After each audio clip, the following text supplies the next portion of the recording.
Welcome to Fluent Phonics. Today we will discover the proper pronunciation of the word jumper. Jumper. Jumper. Jumper.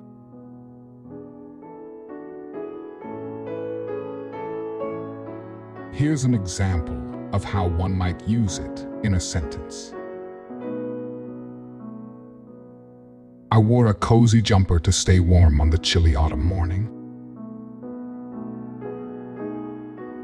A jumper is a knitted garment worn over the upper body to provide warmth, typically with long sleeves and often a relatively high neckline.